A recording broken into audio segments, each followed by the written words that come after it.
Salut les amis, bienvenue sur ma chaîne YouTube. Je suis très heureux de vous retrouver ce soir pour une vidéo spéciale. Alors, je l'ai mis un peu tardivement dans la soirée ce soir, mais j'ai eu une idée, j'ai eu envie de vous faire partager une vidéo un peu spéciale parce que j'ai vu que vous aviez beaucoup aimé ma vidéo sur l'autisme et la journée de l'autisme qui était le 2 avril. Donc, j'ai fait cette vidéo où je vais un peu plus parler de mon autisme et du fait d'être Asperger, voilà, parce que je suis autiste Asperger. Euh, et je vais vous parler de ça en relation avec ma vie sentimentale et comment je vois la recherche sentimentale tout en étant autiste Asperger. Donc comme vous le savez, les personnes autistes Asperger ont la plus grosse difficulté, c'est au niveau des codes sociaux. C'est surtout un handicap à ce niveau-là, au niveau des codes sociaux. Donc, et comme vous devez le savoir, un des éléments où il y a le plus de codes sociaux invisibles, on va dire, très peu déchiffrables, sauf pour les personnes euh, qui sont vraiment non autistes, qui sont neurotypiques, pour elles c'est très facile à gérer, c'est la séduction. La séduction, c'est quelque chose que les neurotypiques arrivent très bien à gérer, mais quand on a des difficultés avec les codes sociaux, la chose auquel on a vraiment du mal, c'est les codes sociaux, c'est tout ce qui est dans le non-dit, c'est tout ce qui est dans le regard, faire passer des choses à travers le regard, mais faire passer les choses aussi à travers certains mots, certaines ironies, une certaine distance, tout en voulant se rapprocher de la personne. La séduction, c'est vraiment quelque chose de très compliqué pour une personne qui est autiste Asperger. Et pourtant, en même temps, les autistes Asperger, je pense, en tout cas ce qui me concerne, ne manquent pas de sentiments ou d'émotions, bien au contraire. Je pense que je suis beaucoup plus émotif ou sentimental que beaucoup de personnes. Et j'ai envie bien sûr de vivre une histoire d'amour, de vivre quelque chose de fort avec une personne, une relation. J'ai besoin de tendresse, j'ai besoin. On dit aussi que les personnes autistes ont du mal avec le contact. Mais c'est surtout souvent avec des effleurements, en tout cas en ce qui me concerne, que j'ai le plus de mal. Mais en ce qui concerne les câlins, les fortes pressions avec une personne, ça fait le contraire. Ça me soulage plutôt et ça me détend totalement. Donc je suis quelqu'un qui aime les câlins et la tendresse physique. C'est quelque chose dont j'ai besoin.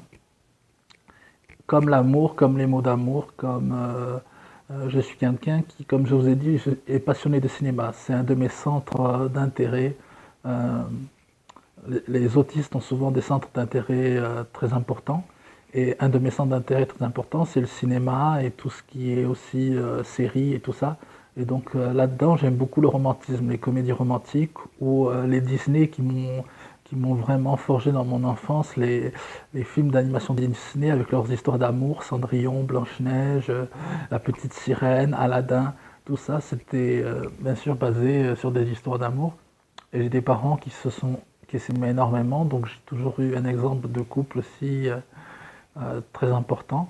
Et donc, malgré le fait que je suis autiste et que j'ai des difficultés avec les codes sociaux et avec les relations humaines, j'ai toujours eu très envie de vivre cette relation-là, d'avoir une personne avec qui je serais heureux en amour, et comme dans les films, dans les belles comédies romantiques qui me passionnent.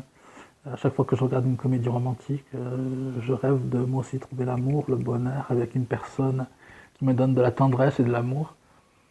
Et c'est quelque chose que depuis 12 ans, depuis l'âge de 12 ans à peu près, m'intéresse et vraiment me passionne. Tout ce qui est lié à la romance et à l'amour. Comme le cinéma, je pense que c'est un de mes centres d'intérêt très fort. Et quand on est autiste Asperger, c'est pas facile parce que, comme je vous l'ai dit, au niveau des codes sociaux ou des relations, c'est très difficile. Et puis, si je regarde par rapport à mes relations précédentes, je vois qu'en fait, je suis quelqu'un qui a beaucoup besoin d'être sécurisé. Or, dans la société, on va dire neurotypique, les femmes ont tendance, elles, à avoir l'envie d'être sécurisées par un homme et ne cherchent pas forcément à sécuriser la personne avec qui elles sont. Donc c'est quelque chose de très difficile quand on est soi-même un homme et que voilà, on est attiré par des femmes, comme moi c'est mon cas, de vouloir vivre une relation où je dis à la personne que j'ai besoin qu'elle me rassure continuellement sur ses sentiments. J'ai besoin d'être rassuré affectivement. Je pense que j'ai besoin de quelqu'un qui veille un peu sur moi, qui a un côté comme ça. Et moi, je pourrais aussi la protéger, veiller sur elle et avoir ce côté-là, comme j'ai eu un peu avec mes sœurs, qui étaient petites, parce que je suis le grand frère. Mais j'ai besoin énormément, moi aussi, d'être rassuré affectivement. Et c'est quelque chose de très difficile aujourd'hui de trouver une femme qui a l'envie de, de protéger quelqu'un, de veiller sur quelqu'un et de sécuriser affectivement quelqu'un, de pouvoir lui dire je t'aime, ne t'inquiète pas, je suis là, je te prends la main. Euh, c'est pour ça que je pense que je suis plutôt attiré par les femmes matures qui ont une certaine maturité, parce que une femme qui est trop jeune ou trop lunatique, qui change trop souvent d'avis, c'est un stress de plus pour moi en tant qu'autiste Asperger, parce que j'ai besoin que les choses soient claires, j'ai besoin qu'un oui soit oui, qu'un non soit non, j'ai besoin que les choses soient véridiques et soient dans le vrai. Ça se vérifie sur beaucoup de personnes qui sont autistes Asperger et qui ont beaucoup de mal avec l'hypocrisie de la société et des codes sociaux actuels où il faut mentir, il faut être distant avec une personne pour pouvoir soi-disant être avec une personne. C'est quelque chose qu'une personne autiste Asperger a beaucoup de mal à comprendre. Et donc, en fin de soi, ce que je veux dire, voilà, c'est que moi, personnellement, je recherche l'amour, je recherche une belle histoire, mais je sais que par rapport aux codes sociaux et par rapport à ce que je suis, je connais un peu plus mes besoins aujourd'hui en termes sentimentaux qu'à une certaine époque. Je sais que j'ai besoin qu'une femme ait une certaine maturité. On va dire, ça ne veut pas forcément dire qu'elle sera forcément plus âgée, mais ça veut dire que si elle a mon âge, elle aura quand même une certaine maturité d'esprit à, à ne pas être lunatique et à être vraiment être dans ses sentiments sûrs d'elle-même. L'incertitude est très difficile pour moi à gérer et j'ai besoin de quelqu'un qui soit sûr de ce qu'elle veut, qui lutte pour ses sentiments comme moi je lutterai. Quand elle me dit un je t'aime, c'est un vrai je t'aime. Quand elle me dit oui, c'est un vrai oui. Quand elle me dit non, c'est un vrai non. J'ai besoin de ce réconfort de vérité que je pense beaucoup de personnes autistes ont besoin. Et c'est pour ça que je pense que ce qui me conviendrait personnellement, moi, ce serait plutôt une femme qui a une certaine maturité et une certaine ligne de conduite qu'elle se fixe où elle est en vérité. Elle ne joue pas la distance, elle ne joue pas une espèce d'hypocrisie qu'il y a beaucoup dans la société, qui a l'air de séduire certains hommes, mais qui personnellement ne me séduit absolument pas.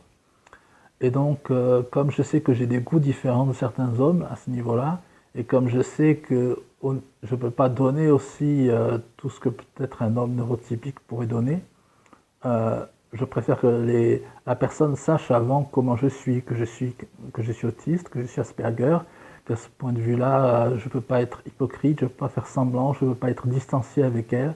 Quand je ressens quelque chose, je le dis. C'est comme ça, il faut qu'elle le sache. Et puis après, il faut qu'on apprenne à se gérer mutuellement et qu'elle ait une certaine patience et une certaine maturité. Je ne pense pas que je puisse construire une relation avec une femme, une jeune fille qui soit trop immature. J'ai besoin de maturité, de sagesse et qu'elle soit là aussi pour qu'elle puisse me réconforter, qu'elle ait un côté maternel peut-être un petit peu. J'ai besoin voilà, d'un grand réconfort sentimental. Et, et voilà.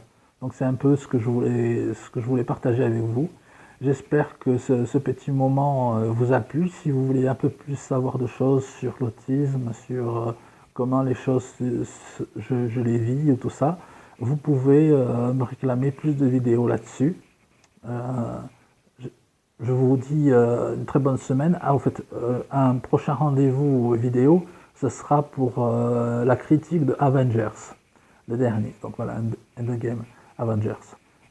J'espère vraiment que cette critique sera très bonne et je suis très, très impatient de le voir, bien sûr, parce que j'ai beaucoup aimé le dernier Avengers. Et il me tarde impatiemment de vous livrer ce film qui va être assez long, un peu plus de 3 heures. Et je suis très très impatient de vous retrouver très très bientôt, mes amis. Je vous dis bonne soirée et bisous à tous et que la force soit avec vous, les amis. A plus.